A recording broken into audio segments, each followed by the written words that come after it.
On a bright but chilly afternoon in downtown Chicago, a girl named Emily Carter walked down Madison Avenue, her sneakers scuffed and her oversized hoodie swallowing her frame.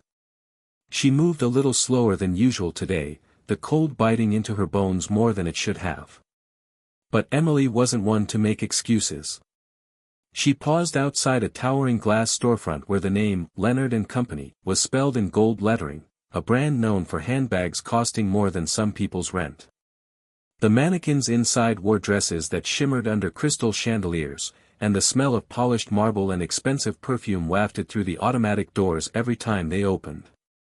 Emily stared at the window for a moment, adjusted her hood, and then, gathering her courage, stepped inside. Immediately, the temperature dropped, not just from the aggressive air conditioning, but from the way the staff's eyes cut across her. Behind the glossy counter, a woman in a razor-sharp black dress and red lipstick spotted Emily. She didn't hide her sneer. "Can I help you?" she asked, voice dripping with a sweetness faker than a plastic rose. Emily smiled politely. "I'm just looking, thanks." The woman, Sandra, according to her tiny golden nameplate, didn't move from behind the counter. Instead, she tapped a manicured fingernail against the glass display case and said, loudly enough for other shoppers to hear, "Maybe you should try looking somewhere, a little more your speed." The words sliced through the silence. Emily's smile faltered, but she said nothing. Instead, she walked slowly toward the handbags, her steps light but determined. Sandra leaned toward a colleague and whispered, not quietly enough, "She's probably just casing the place. Should I call security?" The other clerk, a young man who looked uncomfortable, muttered, "Maybe give her a chance." But Sandra was already striding toward Emily, her stiletto heels clicking like gunshots on the marble. "I'm sorry," Sandra said, voice saccharine and cruel, "but we have a very strict policy against loitering. If you're not planning to purchase anything, I'll have to ask you to leave." Other shoppers turned to stare. Emily's cheeks burned, but she stayed still. For one aching second, she thought about explaining, about the MRI appointment she had just come from, about the hospital bills weighing down her life, about how she had wandered into the store half by accident, half on a secret wish. But she didn't say any of that. She just turned around and walked out, head held high. Behind her, Sandra clicked her tongue smugly and said to no one in particular, "Some people just don't belong." If only she knew. If only she knew what tomorrow would bring. Back inside Leonard & Company, the marble floors gleamed and the chandeliers sparkled, but the air was thick with whispered judgment. Sandra leaned against the counter, tossing her hair over one shoulder. "God, did you see that?" she said, loud enough for the other two employees to hear. A hoodie. Sneakers. And she had the nerve to touch the handbags. The young clerk, Jason, shifted uncomfortably. "Maybe she's going through a hard time," he offered weakly. Sandra rolled her eyes so hard they almost rattled. "Please. People like that don't belong here. They can't even afford a cup of our hand lotion. They're just here to gawk and maybe steal." Another salesgirl, Mira, chuckled, sliding a glittering belt back into place. "They should put up a dress code at the door," she said, half joking, half dead serious. "Minimum one designer label per outfit." Sandra snorted. "I don't make the rules. But if I did? Trash like that wouldn't even get through the door." They laughed together, a brittle, mean sound that bounced off the polished marble. Outside, Emily clutched the strap of her worn tote bag tighter against her chest as she walked to the curb. Her chest felt heavy, her legs weaker than usual, the side effects of the treatments she'd just finished earlier that morning. She didn't have the strength to walk far today. Thankfully, her fiancé Nathan had insisted on sending a car for her. Within minutes, a sleek black town car pulled up. The driver jumped out and opened the door for her. "Miss Carter?" "That's me," she said with a tired smile. As she climbed inside, she immediately felt the warm comfort of soft leather seats and climate control. It was a small mercy, but today, it meant everything. When she got back to Nathan's penthouse, he was already waiting, phone in hand, pacing near the windows. The second he saw her, his face softened. He came over, gently pulling her into his arms. "You're freezing," he murmured. She shrugged. "Just tired. And, some people were rude at the store." "It's nothing. Please don't make a big deal out of it, Nate." He pulled back slightly, studying her face, the way her mouth tightened when she tried to play it off. Nathan Hale wasn't just rich. He was ruthless when it came to protecting the people he loved. "What store?" he asked, voice low and dangerous. Emily hesitated. "It's not worth it. Emily." His tone left no room for argument. She sighed. "Leonard and Company. Madison Avenue." There was a long silence. Nathan's jaw tightened. His whole body seemed to radiate fury, not loud, not explosive, but cold and lethal. The kind of fury that moved mountains. Or in this case, crushed luxury brands like tin cans. "I'm picking you up at 10 tomorrow morning," he said, voice dangerously calm. "Wear something comfortable. We have an appointment." Before she could say another word, he kissed her forehead, turned away, and pulled out his phone, already making calls. Emily sank onto the couch, her heart thudding. She loved Nathan. But she knew one thing for certain. Tomorrow, Leonard and Company was going to regret ever meeting her. The next morning the sky was gray and heavy, like the city itself knew trouble was coming.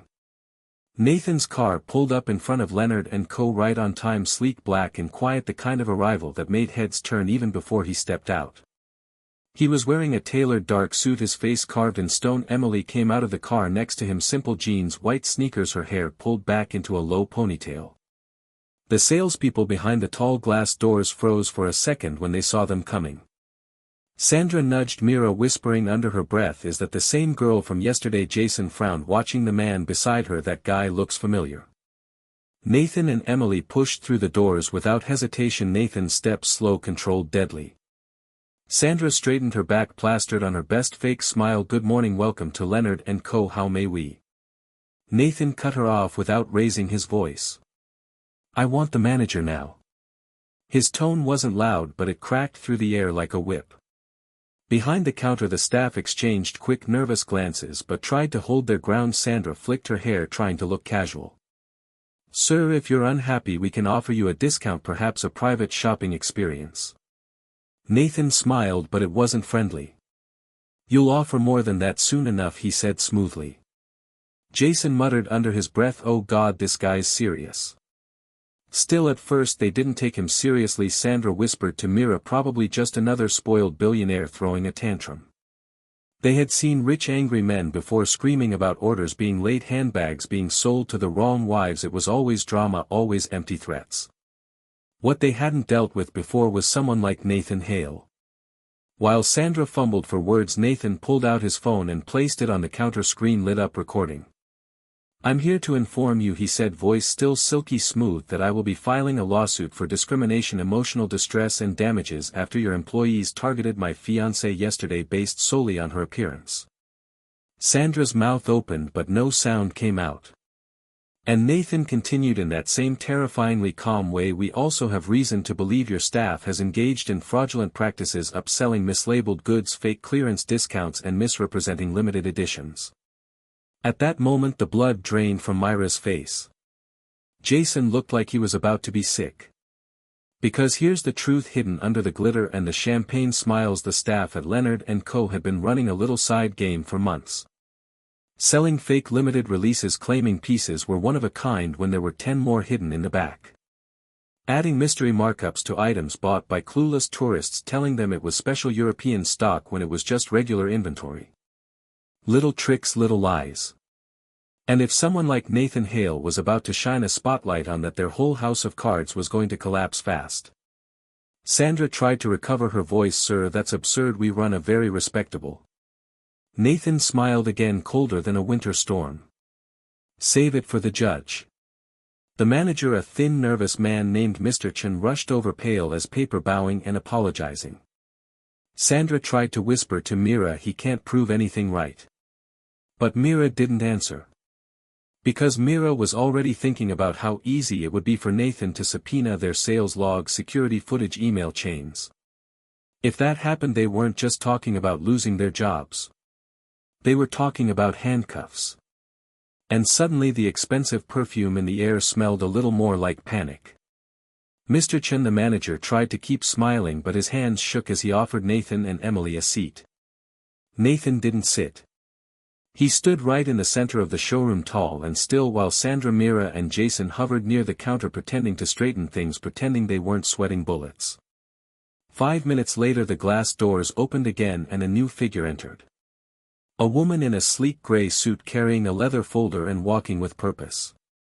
Ava Morgan, Nathan's personal attorney. Sharp as a knife. Calm as a glacier. She didn't say hello. She didn't smile. She walked straight to Nathan and handed him a document. "Mr. Hale," she said loud enough for the entire store to hear. "This is the preliminary notice of legal action against Leonard & Co." She placed a thick envelope onto the marble counter with a soft thud that somehow sounded louder than a gunshot. Mr. Chen went white. Nathan glanced around the store like he was taking inventory of the damage already done. "I could sue you for what happened yesterday and it would be easy," he said quietly. "But that's not the real problem. The real problem is the evidence my team is already collecting about your fraudulent sales practices. And the multiple customers you've deceived over the past year." He let the words sink in. Sandra opened her mouth, then shut it again. Mira clutched the edge of the counter so hard her knuckles turned white. Jason just looked at the FL. "Gooer." Emily said nothing. She didn't have to. Her silence was heavier than any speech she could have made. Nathan turned to Mr. Chen.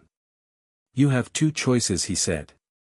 "Cooperate fully with the investigation, including surrendering your internal emails, sales records and surveillance tapes. Or we go public tomorrow morning and I will personally make sure every major outlet knows how your store targets vulnerable customers and lies about luxury goods." Mr. Chen swallowed hard, trying to smile, trying to negotiate. "Perhaps we can discuss this more privately, sir. We value all our customers." Nathan cut him off. "Your chance to do this quietly ended yesterday." Sandra finally found her voice shrill and desperate.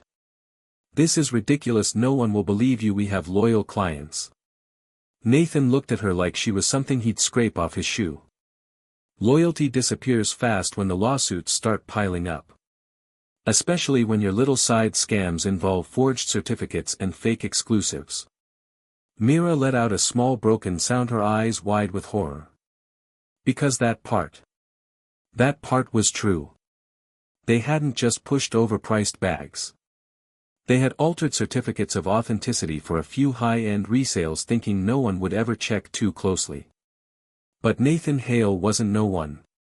He had the money and the power, and now he had the motive. Ava leaned casually against the counter, flipping through her folder. "Oh, and by the way," she said, smiling thinly. "The police have already been contacted. They'll be stopping by later today to ask some questions." Silence. Thick, heavy, brutal. Emily finally lifted her head and looked Sandra straight in the eye. For a second she said nothing, just let Sandra squirm under the weight of her calm stare. Then Emily smiled sweetly. "Thank you for showing me exactly who you are." And just like that the walls of Leonard & Company started to crack. Later that afternoon Emily sat curled up on the leather couch in Nathan's penthouse, her arms wrapped around her knees. She didn't say much, just stared out at the skyline as rain began to fall against the tall windows. Nathan watched her from across the room, worried. He saw the way her hands trembled when she thought he wasn't looking. Saw the paleness of her face. Saw how quickly she tired now. The doctors had warned them. The treatments would wear her down slowly, painfully, invisibly. Today's confrontation had cost her more energy than she could afford to lose. Nathan crossed the room and knelt in front of her, taking her cold hand in his large warm one. "We'll fix this," he said, voice low, steady. Emily gave him a small tired smile. "You already did. You didn't have to. Yes, I did, he said simply. Before either of them could say more, Nathan's phone buzzed against the coffee table. Unknown number. He answered without hesitation. Mr. Hale, a cautious voice said. This is Victor Lang, Vice President of Leonard & Co. headquarters. Nathan's jaw tightened, but he stayed silent, waiting. We understand there was an incident at our Madison Avenue location involving your fiancé, Victor continued. We deeply regret any misunderstanding and would like to resolve this situation amicably. Nathan's voice was calm as ice. Define amicably. Victor hesitated. We're prepared to offer a private apology, a donation in your name, exclusive gifts from our upcoming collection, and of course financial compensation for any emotional distress. Nathan's mouth curved in a humorless smile. So you want to buy your way out?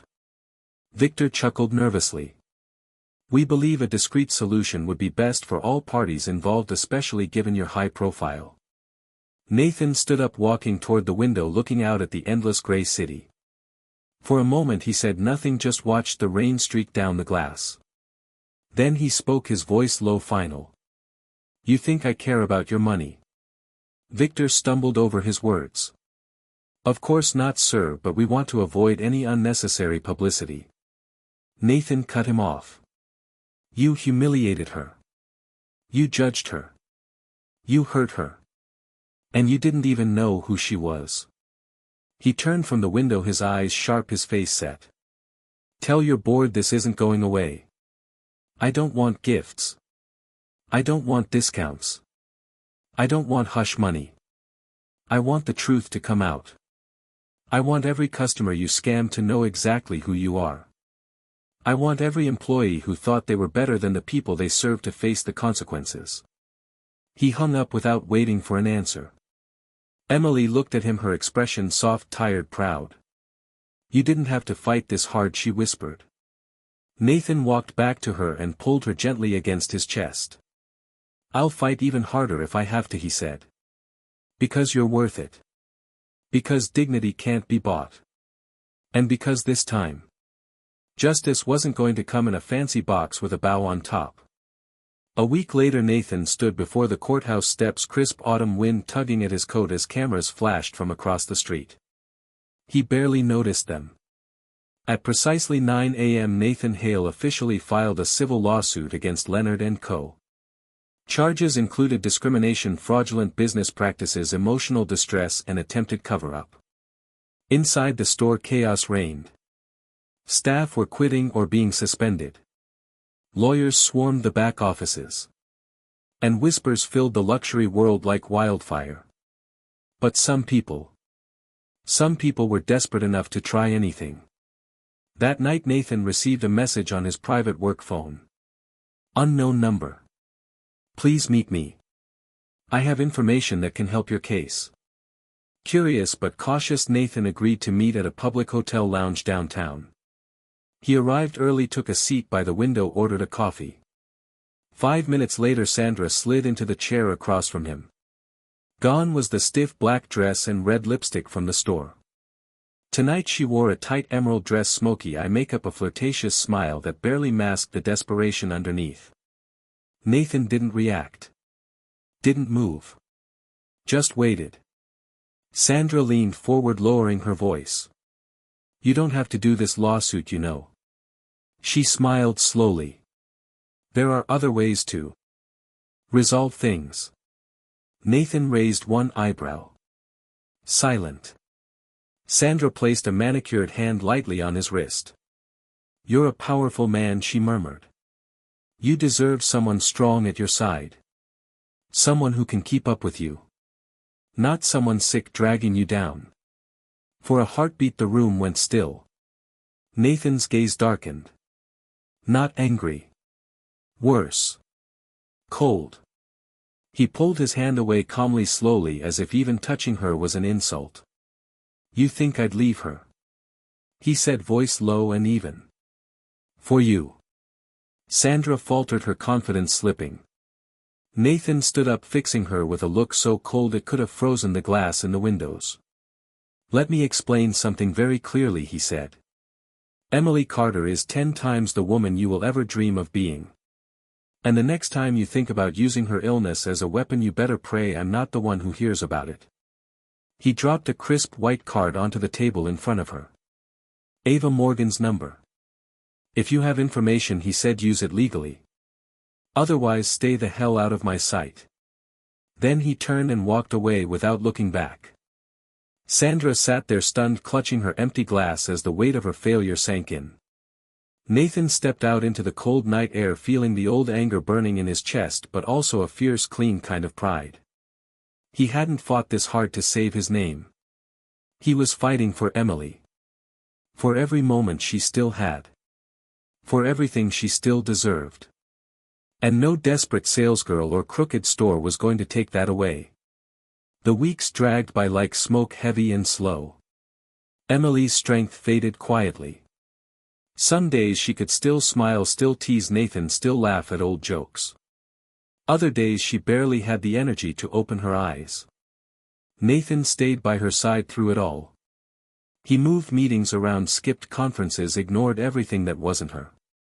On a cold gray afternoon with the first snow dusting the city, Emily fell asleep on the couch, her head resting against Nathan's chest.